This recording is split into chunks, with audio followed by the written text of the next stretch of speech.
dark thoughts. So I don't know if you've ever used AI to like search or research something. Um, but one time I asked AI to do a search for something that I couldn't find on a normal internet search. So I said, when this famous actor and his wife had an anniversary party, what movie did he show at this private anniversary party? So this is a very obscure fact. Um, and I figured if anyone could do it, this was a job for a robot. And so AI comes back and says the name of the movie is My Heritage. And I was like, oh, that's interesting. I started trying to look up this film. I started trying to look up where AI might have gotten this idea from. And I couldn't find anything to corroborate the answer that the AI gave me. So I wrote back to the AI and I said, are you sure that's accurate? And the AI said, I'm sorry. It appears that I made a mistake. The name of the movie that this actor showed at the anniversary party is unknown. And I'm like, you made a mistake. You lied. You just flat out just told me a name of a movie that doesn't exist. And you told me that this is what happened. So I'm thinking you've got this. You didn't even put a disclaimer on it, like, I'm not sure, but maybe. You just told me this. If I would have believed you, so now what am I doing? I'm just yelling at a robot. It's not, you can't admonish a robot like, oh, I'm so sorry. Thank you. I'll learn to be better. The reality is that AI is not human. It doesn't have a soul and it doesn't know everything or always how to be accurate with things. And the reason I bring that up is because each of us already comes pre-outfitted with our own AI. Yes, every human has their own AI. It's an artificial intelligence and it's located in their brain. I call this the subconscious mind. And so your AI is designed to be able to run subconscious systems for you, some that you cannot tap into, like your respiratory system and your endocrine system and your immune system, and some that you have more pseudo control over or partial control. For instance, your subconscious mind, your AI will run your blinking function, your breathing function, but you can jump in and take over your blinking function at any time or take over your breathing function at any time, which is quite miraculous. Also, your AI will learn how to do things that you do a lot. And so it will be able to do it for you. For instance, by now, your AI may already know how to walk. So when you go from this spot to that spot, you don't say, oh, right foot, left foot, right? Whoa, let me keep my balance. You don't do that, do you? Of course not. You just say, oh, let me go grab that. And you just, as far as you know, you're teleporting there because you're not thinking about the steps. So what's moving the feet? What's thinking about the steps? Your AI handles it. It does the, okay, right foot, left foot. It handles all that technical business for you. Isn't that beautiful? So you don't have to worry about it. And then anything you do often, the AI will learn it. If you drive home a certain route often, one day you might have noticed that you just ended up in your driveway after work and you don't remember consciously driving the route. And you're like, wow, that's amazing. I just subconsciously, it's kind of scary too. Like, I drove here without remembering driving, but the reason we don't remember a lot of things that we do, like where we put our keys and people's names, is because we're subconsciously moving through life. So our subconscious is putting the keys down. The AI is doing it, not us. So we don't know a lot of times what's going on or why it's happening. But understanding that you have an AI that's working with you, it's supposed to work for you like a personal assistant.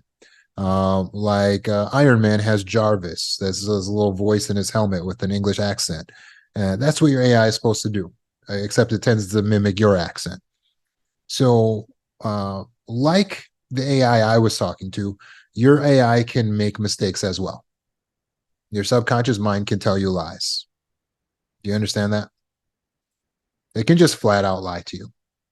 And so a lot of times when we have dark, negative, intrusive thoughts, those thoughts are either not helpful or they could actually be inaccurate.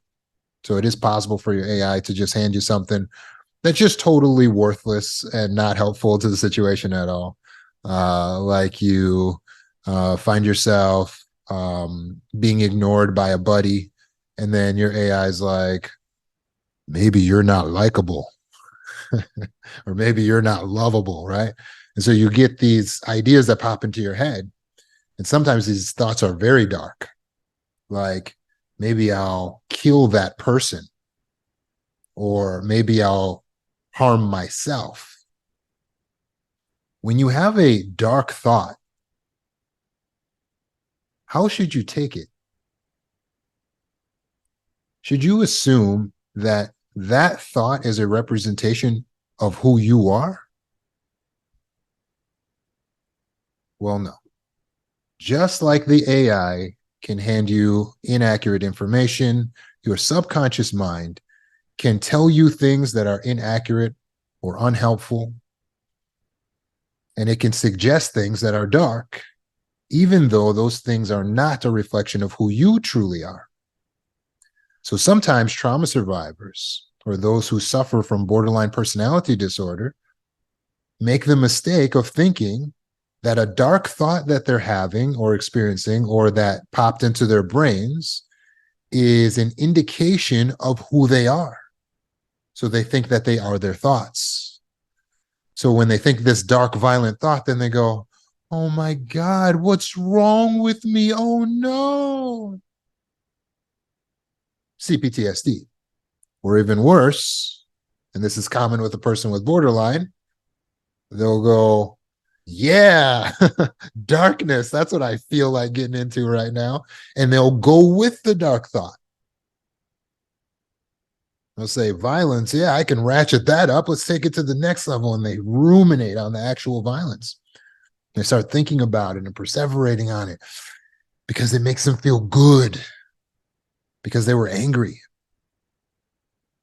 A lot of times, the reason why our subconscious is going to the dark thoughts is because we feel powerless. The reason the subconscious will resort to violence, be it physical or even just verbal violence, like that guy is a moron, he doesn't this, just all that stuff, all the cursing and all the profanity, it goes that way because it feels powerless. A person who feels powerful doesn't have the need to resort to extremes. But someone who's a trauma survivor may have a tendency to split to an extreme when they're feeling distressed. So a split means that you're going to go either to one direction or the other direction in an extreme way.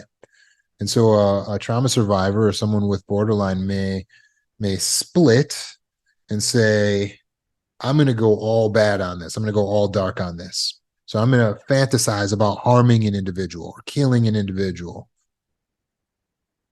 Or I'm going to fantasize about all the worst things possible happening to them, but I don't do it, but someone else does it. I want all the worst things to happen to that individual. Dark thoughts. Or I want all the worst things to happen to me. Dark thoughts. Or I'm going to do something bad to myself just to deal with the pain. Dark thoughts. Or I'm worthless. I'm unlovable. Obviously, it's me. I'm the problem. What do these thoughts mean? What they don't mean is that the thought is a fact. What they don't mean is that you are the thought. So we can't take our thoughts and say, oh, this thought must be true because I had it. I had this thought, so it must be true. Your brain is not your God. Your brain is just a computer system. It's there for you. It's pretty amazing, but it's not to be worshipped. So you're not to say, oh, the power of my almighty brain, it has come up with something, I must bow to it. No, that's not necessary. It's not necessary. It's a computer program, it's AI. Your AI will just throw out suggestions. So you go, oh, I'm really mad at that guy. And your AI will say, did you want to kill him? and, and it's up to you then to be the moral agent and to say, no, I don't want to kill him. I'm just upset with the guy. You are supposed to have a conversation just like that with your computer system when a negative or dark thought comes up. It is up to you to do that. What you don't want to do is think that it is somehow so significant that you have received this dark thought and say, oh man, I'm so mad at that guy. And then you get the thought, would you like to kill him? And you go, oh my gosh, what is this? Am I a murderer?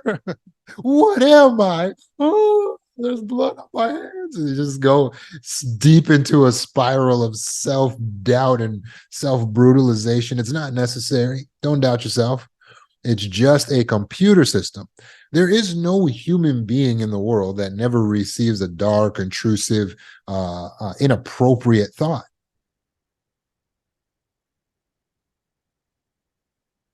But remember, but that's why we don't go to jail for an inappropriate thought, right?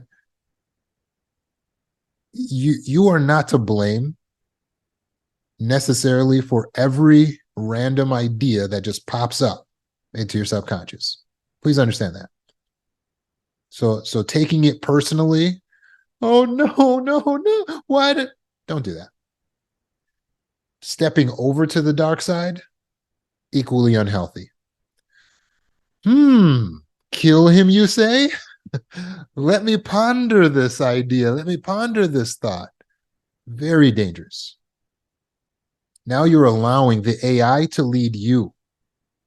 And that's everyone's worst nightmare. The idea that there would be an AI apocalypse, that AI would be leading the humans, is the worst idea. So don't allow that to happen in your own self. Or you're going to let your AI, your subconscious mind, lead you. Oh, my subconscious mind came up with an idea. It said that I should go here. I should do this. No. It's a thought. It pops up like a pop-up on a computer, and you hit the X. When a bird lands on your head, you don't need to let it make a nest. I want you to think about that quite literally. I want you just to imagine if a literal bird landed on your head, how would you respond? Maybe something like this. What was that? Did you see that? A bird just landed on my... Would you probably respond something like that? Good. That's the appropriate response when a wild bird just comes and decides to land on your head. That's the appropriate response. And that's the appropriate response when you have a wild thought. You should immediately repudiate it. Ugh, whoa, what was that? No, I don't want to do that. That's crazy. That's horrible. Unacceptable. Absolutely not. I reject that. I reject that thought. That is not me, and we are not going down that road. You see the firmness in my stance, how I handle the strange, inappropriate thought? Some mothers have become dismayed because they've had a thought in their head that popped up of abusing the child. They didn't abuse the child. They just had the thought of abusing the child or mistreating the child in the wrong way. How should you respond? Should you say, oh my God, no, how could I be a mother? I'm not fit to be a mother. No need. What was that? That was ridiculous. No, absolutely not. I reject that thought. I reject that. That will not become a part of me. What am I doing? I'm admonishing the subconscious mind, the AI. You say, hey, what's going on, AI? That's not acceptable. It is not acceptable. I don't want to have thoughts like that. Don't you ever bring me a thought. You talk just like that to your subconscious mind. You know why? Because the subconscious mind is a computer system. It has no emotions. It doesn't know the difference unless you tell it. So it was just making a suggestion. That's its job. Sometimes those suggestions are based on the media that we've been feeding the mind. If we're honest, we're watching too much violence. If we're honest, we're watching too much of the true crime stories, and they're starting to affect us. If we're honest, we might be reading too much of the smutty romance novels, starting to get to us. If we're honest, we've been viewing pornography and starting to erode our thinking. If we're honest, we might be hanging out with all the wrong people. If we're honest, we might be watching the news too much. If we're honest, we're feeding on a diet of negativity. And so one of the first things you can do if you want to minimize the amount of these disturbing thoughts is limit the amount of disturbing information that you take in through your eyes and through your ears. You want to keep a pretty clean garden, right? You don't want weeds growing up in your garden. So when there's weeds, you pluck them out. Take another look at your entertainment and your education, your media. The brain is feeding on everything that you're reading, watching, and listening to. So make sure that you're feeding it a diet of what is good, what is upbuilding, what is inspirational, what is motivational, what is moral, what is clean, what is soothing. Pay attention. There's a lot of good stuff on the internet. There's a lot of good stuff even in your streaming queue, your streaming service. There's stuff that's really good that can really build you up, educate you. Choose wisely. If you're watching things that you would shut off if a child walked into the room, take another look. Take another look. Why am I letting my inner child dine on a diet of this when if an actual child walked in, I would fumble with the remote, off, right? Think about it. The reason you're doing that with a child is because you're trying to protect their mind. So your mind doesn't need to be protected? Of course it does. Of course it does. So one of the first things we can do if we want to minimize the amount of nightmares, we want to minimize the amount of negative, intrusive thoughts, we want to minimize the amount of dark thoughts, violent, illegal type thoughts, is watch the media. Pay attention to the media and limit that media to what's good, what's going to be nurturing for the soul.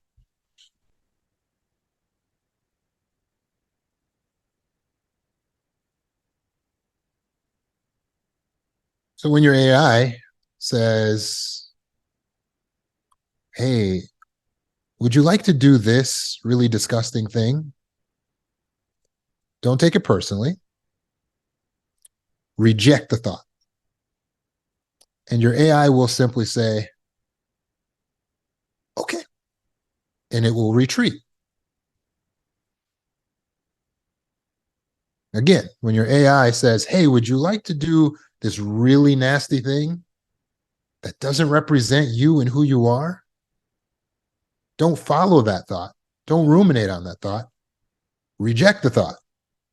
And your AI will simply say, okay. And it will retreat because the AI is meant to serve you. It is your servant. So it's our job as the individual to stand up to the AI and put it in its place.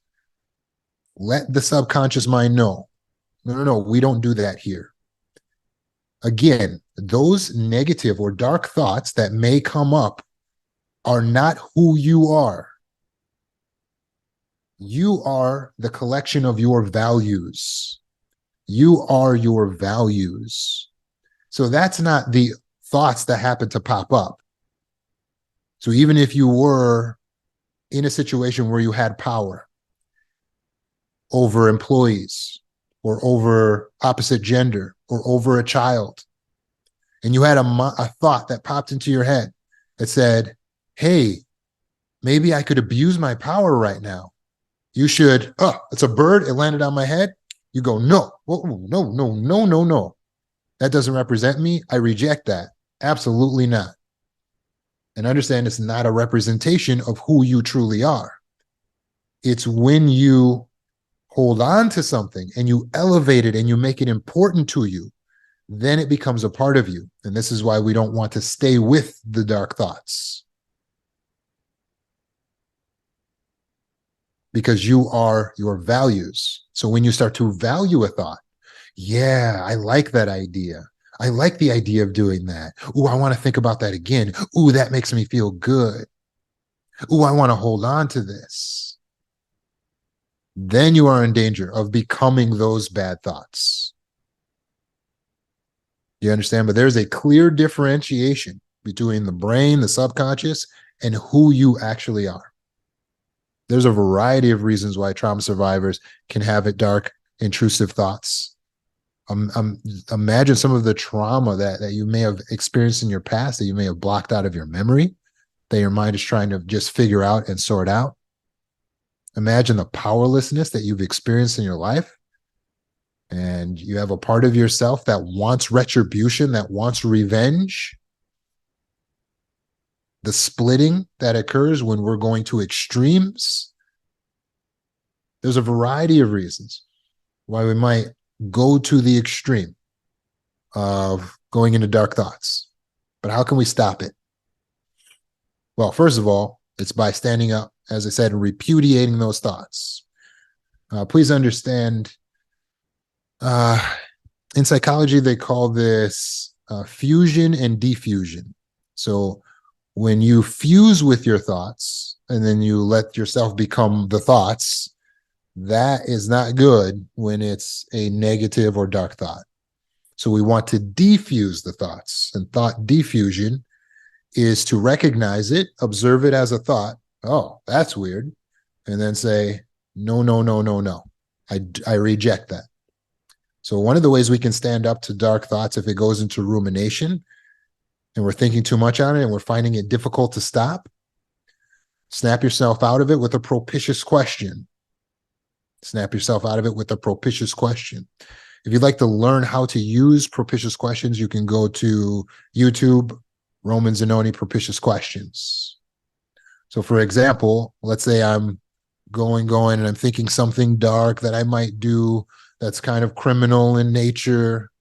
And then I go, oh no, I got to stop this perseveration. How do I stop it? Oh yeah, I can use a propitious question. And then I say to myself, why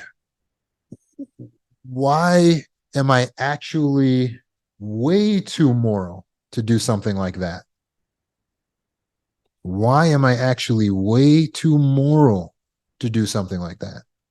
And that propitious question halts the rumination, stops it in its tracks, because the subconscious mind solves problems and you just gave it a new problem to solve, a propitious one that's to your benefit. And so then it goes, why am I so moral? And then it starts listing off for you, or it will just be stuck if it can't think of a reason, but it will stop the negative thinking. It'll start listing off reasons why you are indeed a very moral person. The problem is that we ask ourselves too many detrimental questions. Why am I so bad? Why am I so evil? Why did I think this thought? Why am I? You understand? And then your subconscious is going to try to answer that. Well, you're bad because of this. You're evil because of that. You're ugly because of this. And then why am I so depressed? And because of this. You understand? We keep doing this to ourselves. Like, why? We're asking ourselves detrimental questions and we're spiraling ourselves down. So a quick hack is to learn to use a propitious question. Snap yourself right out of it. Another thing we can do is inform our morals. We need to elevate and inform our morals. So most of us probably feel we have pretty good morals. Maybe some of us are like, admittedly, I don't have great morals. But any healthy person is constantly updating their morals. Edification is the process of reading, watching, listening to media that upgrades your way of thinking through education, inspiration, especially in a moral sense. So you need to get more edification. So are you reading things that help you to be a more moral person? Things that will inform your ethics. Ethics is the E in the acronym EPIC, EPIC, ethics, intelligence, personal power, and compassion. Those are the four things we need to be healthy in every action and decision. So examine the E, your ethics. Ethics have to do with your morals and your principles, the values that you live by. What do you do to inform your morals and principles? I like reading the Bible. As far as books go, it's the best we have to inform the morals. When we're teaching a child about morals, we inform them using stories. So when we read stories that help us to inform our morals, then that helps us to grow as moral people and helps to expose in us if there's maybe a flaw or something we can work on.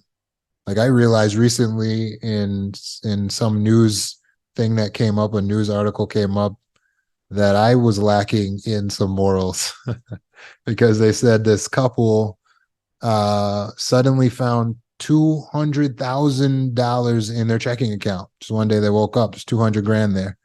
And they're like, well, that's weird. It must be a mistake. But so they left it. They left it for like a week or so, and the money was still there.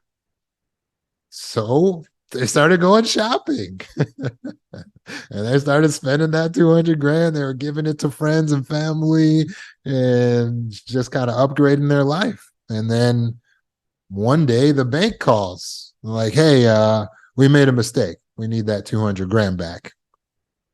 And they're like, well, we didn't know. We started spending it. And the bank prosecuted them. The bank prosecuted these people for criminal whatever. I don't know what the charge is, some kind of theft or something. Like, but it was in your bank account, right? So I'm looking at the story like, that doesn't mean I thought I would have did the same thing. If the money just lands in my bank account, I wait, maybe it's a mistake and then they didn't move it. Why do I have to be the one to go out of my way to say, hey, there's a mistake? But then I read the story and I saw how they got in trouble. And I realized, Roman, that money belonged to someone else. And that was a mistake. So now I know I need to do the thing that I didn't think that I would need to do, which is go down to the bank or call the bank and let them know, hey, hi, there's 200,000 in my account. It's been there for like a week. I'm just wondering what's going on. I thought it was from God, but I guess not. Oh, you made a mistake. Okay. Yeah. Did you want to take that back? Okay. And now I would do that. Now that I read that and I learned that story. We got to grow, right? We got to grow in our moral capacity. So examine yourself. Recognize if there's something you can grow in, and make sure you're reading, watching, and listening to things that are going to help you to elevate to the next level when it comes to your thoughts. So in review, the thoughts are not the self. Just because a bird lands on your head doesn't mean you need to let it make a nest. So if you get a negative thought, repudiate it, fight against it, think propitious thoughts, and feed yourself only what is good and what is going to actually make you into a good person, because we are what we eat.